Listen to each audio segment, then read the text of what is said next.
कि लगेगी आग तो आएंगे घर कई जद में, यहाँ पे सिर्फ हमारा मकान थोड़ी है, ये उन्हें ध्यान रखना चाहिए था पहले। जब उन्होंने आग लगाई है तो फिर अगल बगल के किसी भी घर तक वो पहुंच सकती है। विदेश की यूनिवर्सिटीज उनको क्यों बुलाती है? कौन बुलाता है, फिर कौन मिलवाता है और फिर कौन उनसे बुलवाता है?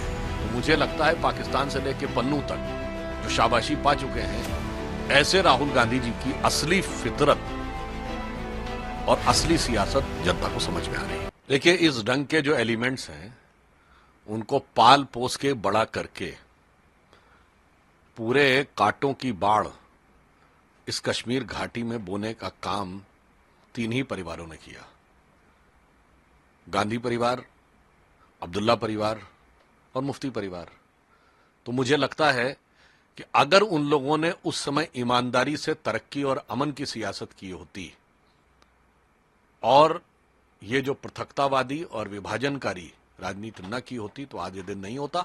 और अगर उनके मन में ये बात आ रही है तो याद रखना चाहिए कि लगेगी आग तो आएंगे घर कई जद में, यहाँ पे सिर्फ हमारा मकान थोड़ी है, ये उन्हें ध्यान रखना चाहिए था पहले। जब उन्होंने आग लगाई है तो फिर अगल बगल के किसी भी घर तक वो पहुंच सकती है। तो लगता है डर लग रहा है क्योंकि लोकसभा इलेक्शन में भी हारे हैं उमर। मुझे लगता है कि डर उनको पुराने कारनामों और करतूतों से लग रहा है।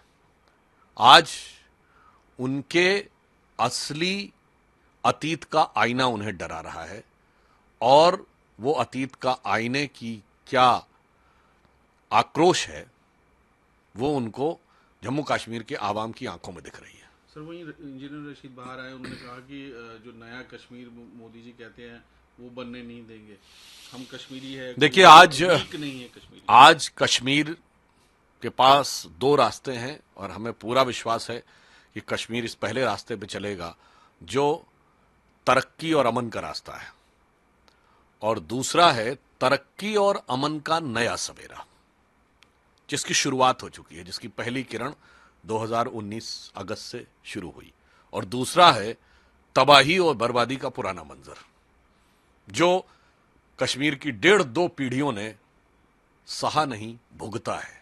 तो मुझे नहीं लगता है कि अब वो पुरानी उन बातों की तरफ कश्मीर का युवा जाना चाहेगा।